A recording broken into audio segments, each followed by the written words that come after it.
Прилетіли щойно гради і тепер розгоряються хати в Костянтинівці. І он щойно снаряд упав. Он. Ми зараз у Костянтинівці і стали свідками, як російські війська обстріляли касетними боєприпасами один із житлових кварталів, приватний сектор міста. Вони знищують всі міста, куди тільки можуть дотягнутися.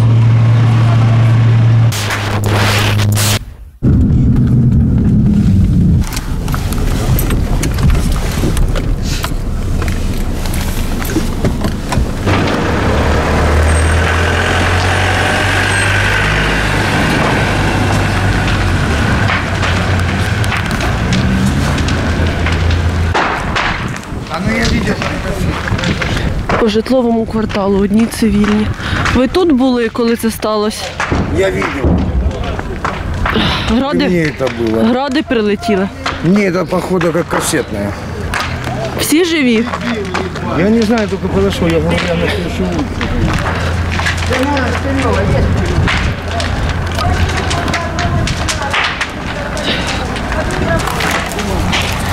А що прилетіло, ви зрозуміли? Кисетки, прямо у меня на глазах. Кисетки вот попадали, вот там весь район накрыло. Да, когда А там люди були, ви не знаєте? Там не було. Не було? І в этого нема дома. Одна я отут. У сусіда загориться і моя хата пішла. Повна вулиця просто цивільних людей. Выходите нафиг оттуда. Пошли туда вниз. Пошли. Пошли. Пожарку вызвали, он уже не едет. Пожарку сразу вызвали, только загорелся.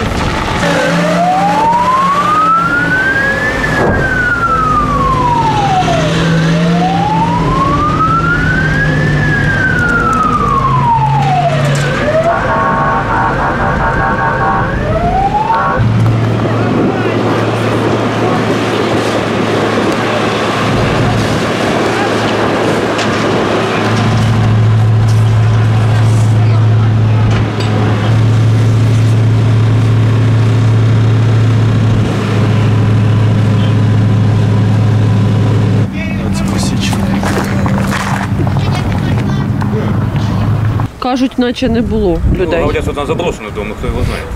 Без понятия. Ну, тут ребята пострадали тоже. Очень плохо. Так что привет им всем. Тому, кто стреляет. Большой и пламенный. З машини люди всі живі, не бачили, не знаєте? Больница, все в больнице.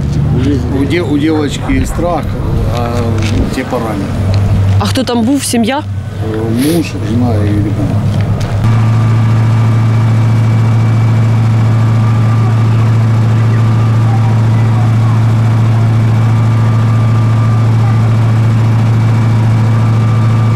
Пожежники приїхали тушити пожежу в Костянтинівці після касетних боєприпасів, після того, як росіяни обстріляли житловий квартал касетними боєприпасами. А вибухи на фоні продовжуються. Пожежники працюють, вибухи тривають.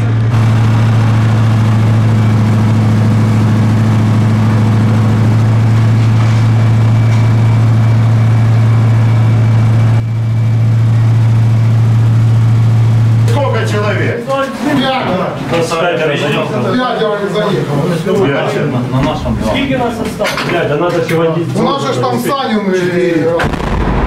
Санин в части остался. Диспетчера забрать надо. 23 лютого відбувся ракетний обстріл будівлі Дворічанської територіальної громади. Там триповерхову будівлю було зруйновано ракетою. І ми виїхали, була інформація, що дві жінки, співробітниці, залишились в підвалі під завалами. Ось туди виїхала там техніка аварійно-рятувальна, пожежна. І вже коли ми намагалися вилучити тіла, знайти їх під завалами, розпочались прямі обстріли безпосередньо артилерією по нашим автівкам. Зруйновано було пожежні автомобілі, пошкоджено було автомобілі аварійно-рятувальні. Довелося виїжджати, там частина виїжджала на тому, що є, інші виходили пішки.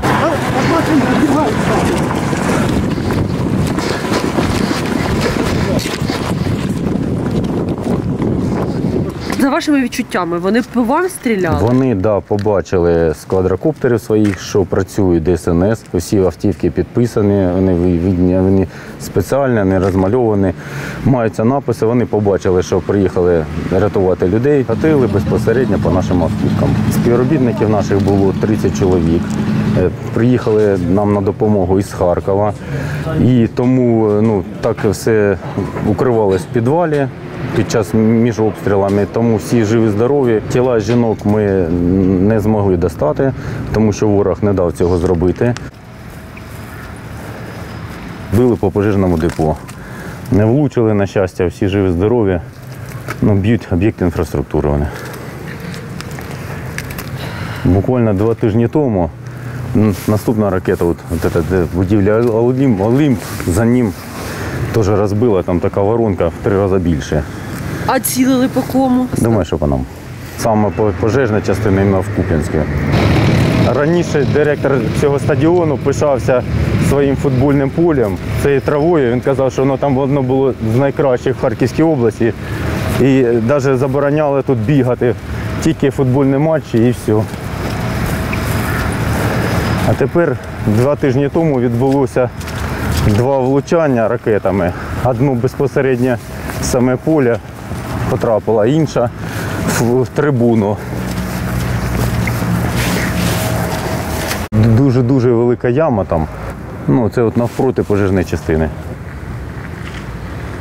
Це воронка від С-300 у Куп'янську. Росіяни продовжують кошмарити Харківщину і обстрілювати цивільні об'єкти тут і просто хаотично обстрілювати місто. Це уламок від С-300.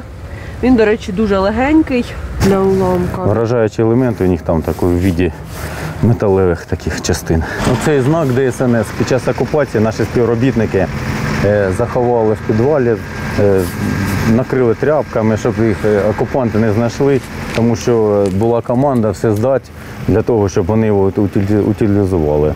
Ми, як тільки сюди повернулися 19 вересня, і відразу його закріпили на стіну. Так же, як і наші флаги.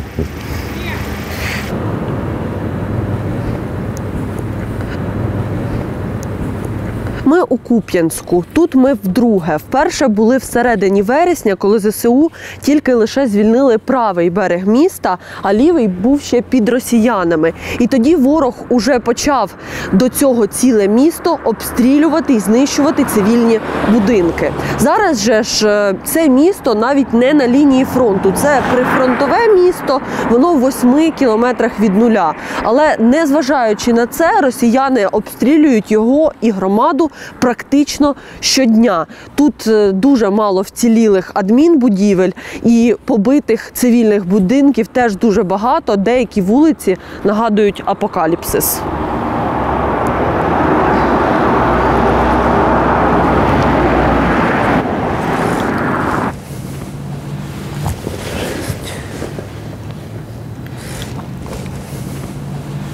Сюди ми перший раз заїхали 10 числа. Ще будівля була повністю ціла, абсолютно ціла. Ми зайшли в неї, подивилися, що там до чого. А 11 числа, коли ми вже повторний раз поїхали для того, щоб пройтися, подивитися, які там документи залишились, подивитися взагалі, що є, то ми вже не заїхали, нас на блокпості зупинили, тому що якраз ми тільки в'їжджали, чули, авіація працювала російська, активна, йшла фаза така обстрілів і бомбардування. І все, здається, вже 12 числа сюди прилетіло. І коли ми проїжджали, все ціле було. Майже все ціле, за виключенням там буквально 3-4 будівель. Тут ми бачимо результати обстрілу з градів. Це було ще восени буквально через декілька днів після звільнення, обширно вони обстріляли. І ми бачимо, що звідки воно прилетіло, це у нас Сватівський напрямок. Це за один раз сталося із будівлею адміністрації? Ні, вона пережила декілька обстрілів. Було навіть пряме влучання, прилетіло в сесійну залу, рознесло. Декілька разів прилітало. Один раз масивно було, один раз Так, і пряме попадання також. Чи ви Прилітав звикли? воно вже з сентября прилітає. Що робити? Кожну ніч і кожен день. Це сьогодні щось затихло. А так, і світу немає, і води немає. Та ми вже привикли. Живемо як у війні. Все можна переживати, все нормально, жити можна. Робота є? А роботи немає. Де ж її робити? Як бачите, все розбито. Роботи немає, гуманітарка. Ну і що залишилося у погребі? Ото й живемо. Ми от бачимо, зранку люди були на вулицях, зараз А всі ховаються. чого? А тому що може бути. Все. Починають після обіду. Да, скупилися, що треба, і треба подальше, бо мало ли прилетить. Ми в місті цілий день їздять там, проїжджають в сторону фронту, але не сказати, що в місті військові. Як ви думаєте, чого тоді б'ють по місту? Чого б'ють по місту? Щоб нас налякати. Навірно, я так думаю. Щоб нас налякати. Щоб ми відсюди всі пішли. Це моя думка. Щоб нас вилякати. Та тут нас і залишилося вже. Скільки тут нас залишилося? Вже живу на тій стороні, там ще хуже, за річкою. Там дом 32-квартирний був, одна бабка живе, 86 років. Ну і так у кожному домі. Страшно, б'ють, а що робити, а живемо. Діватися нікуди. Покидати поки не буду. Як уже ж, так як буде, як у Дворічної. Дворічної вже ж немає в нас. Знаєте, Дворічної. Тоді і ми. У мене мати стара, діть нікуди, 86 років. Ото й сидю з нею. Тут з сентября ми привикли вже. Оце і сидимо. Не в підвал збіжимо. Так ми сидимо. Ну і до вересня ж, мабуть, нелегко було, не солодко. До вересня, да. При тих же ж жили ми в окупації. Все було. Не хочу казати погано. Хорошого нічого не буде. Бережіть і ви себе. Дякуємо. Тут у нас це сьогодні тфу-тфу-тфу, нема дерева постукати. А так тяжкувато. Всього хорошого.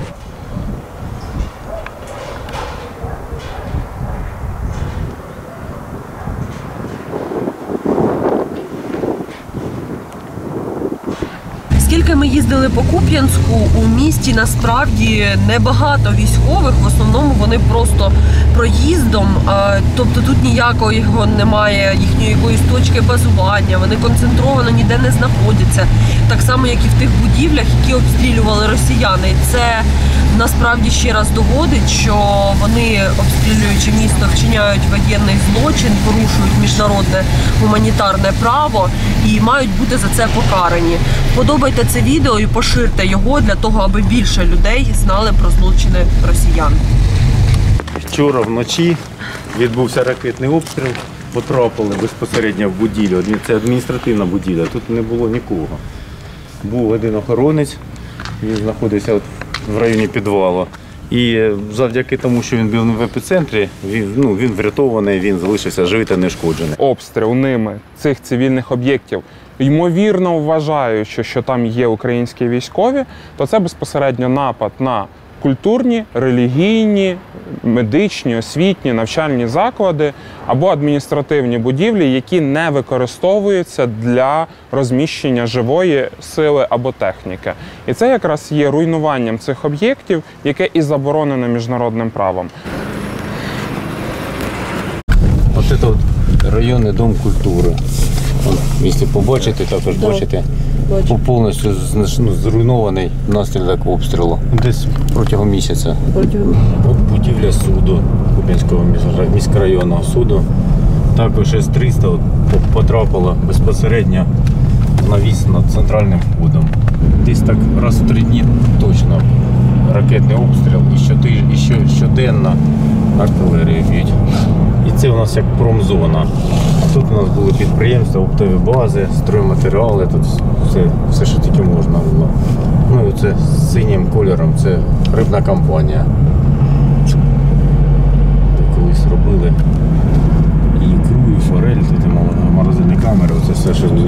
залишилось.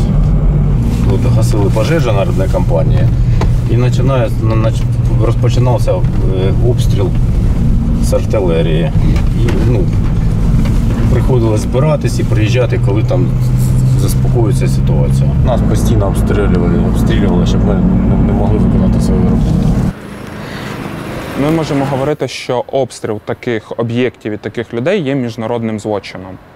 Безпосередньо відповідно до норм, які закріплені в конвенціях, які забороняють такі дії по відношенню до цивільних осіб. Тому що пожежники, не маючи зброї та не маючи засобів для ведення бою, є захищеними категоріями, і стосовно них будь-які насильницькі дії заборонені міжнародним гуманітарним правом. Це зерносховище, і місцеві кажуть, що воно димить без перестанку з того самого моменту, як росіяни відступали із міста, тому що вони, вибачте, реально задимлення, нема чим дихати, тому що вони постійно його обстрілюють, і тільки воно припиняє горіти.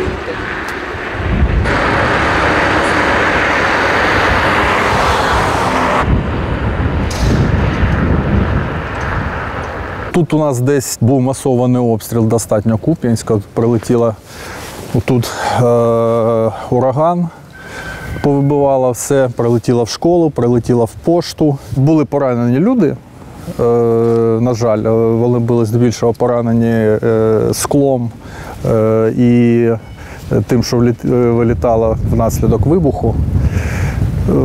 Втім, такі поранення були не суттєві, слава Богу. Пощастило те, що в той час, коли був оцей вибух, нікого не було на вулиці. Це був ураган. Було 7 чи 8 прильотів, майже одночасних. То якщо можна зазначити, що восени було так, що більше летіло по адмінбудівлям, по комунальним якимось установам, по будівлям комунальним, то станом на сьогодні, от останній місяць, воно все здебільшого летить по цивільній, по приватним будинкам, по цивільній структурі, там, де проживають люди. Людей просто залишилось не так багато в місті. В цілому по громаді, якщо ми говоримо про Куп'янську міську громаду, залишилось 1012 з 55, що були. І тому, коли воно прилітає навіть у приватний сектор або по житловим будинкам, людей обмаль. І тому і мало постраждалих. Тут так само, тут коли прилетіло, тут я не знаю, люди казали, тут чи 10 квартир всього було заселені людьми. Саме тому ви просите людей евакуюватись? Для себе помітили, що воно носить хаотичний характер достатньо. Тобто воно летить куди завгодно, цілей нема. І на цьому тижні у нас загинуло 2 людини. Ці люди загинули просто тому, що перебували на вулиці. В тому числі тут біля парку чоловік йшов, потрапив під обстріл. Ну і поруч з Куп'янськом в селі така ж сама історія трапилася.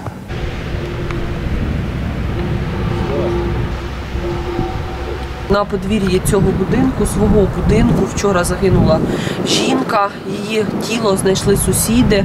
Вона загинула внаслідок потрапляння у двір ось цього граду, ось частина від нього і досі стерчить. Тут росіяни не припиняють обстріл міста після того, як були змушені під натиском ЗСУ звідси відступити. Ми бачимо, що це має такий характер, що воно ніяким чином його передбачити неможливо, і просимо людей максимально виїжджати. Особливо просимо це зробити родинам з дітьми і маломобільним людям.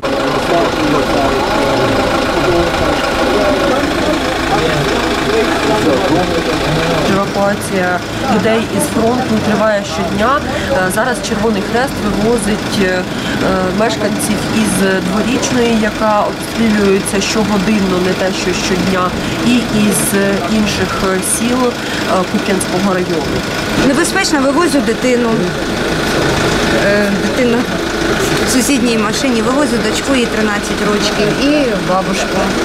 Бабушка моя 35-го року народження, це її друга війна, 87 років їй. Город, світла немає, в нас газу немає. Дитина боїться, остання вже залишилася в селі, вона страшно. Очень страшно, потому что, чтобы не прилетело ніде рядом и чтобы никого не ранило, не вбило. Рада, потому что наконец-то не буде бахкать и буде все нормально, а нет, потому что там остався папа.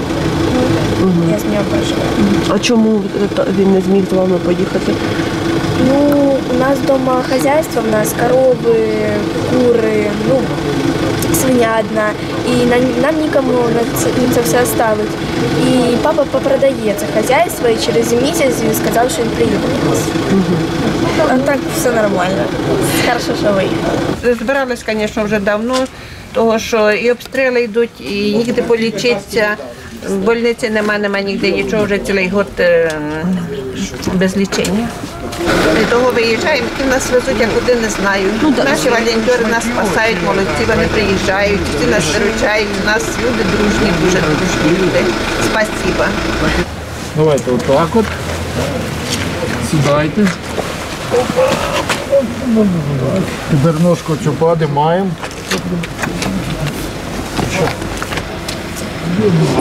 Очередной раз, давайте скажем вот так, були обстріл, да, з артилерії, ось дві адреси на сьогодні було. Так, один дедушка, він 3 рази відказувався від евакуації.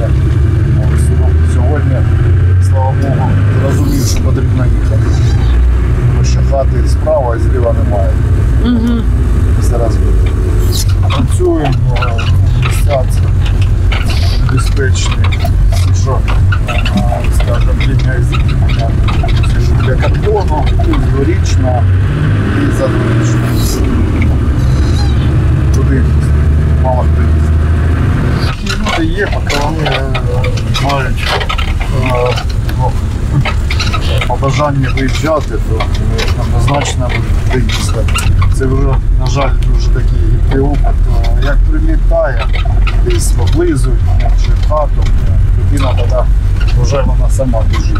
Я скільки разів казав, що виїжджайте, не сидіть, чекайте, тому що завтра може вже не настати. Як часто потрапляєте під обстріли? Практично завжди. Сидять по відсоткам співвідношення, це процентів, мабуть, 80 виїздів. Завжди є обстріли, коли близько, коли далі. Це є штурман, Олександр Позивний, він ралійний гонщик в житті, плюс він ще реанімує автомобілі. Він це любить, у нього це дуже виходить.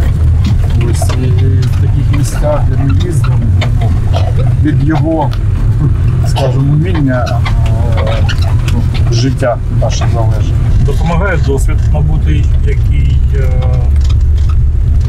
був, скажімо так, придбаний ще за мирним часом. Ну і зараз намагаюсь користуватися і ще намагаємось поліпшити його, тому що тренуватися треба завжди. Неможливо навчитися і сказати, я все вмію, все в мене добре. Тобто часто буває таке, що доводиться летіти? Ну, я вам скажу, наприклад, сьогодні. Тому що були ділянки, які нас попередили, що там може бути обстріл. Прямий обстріл.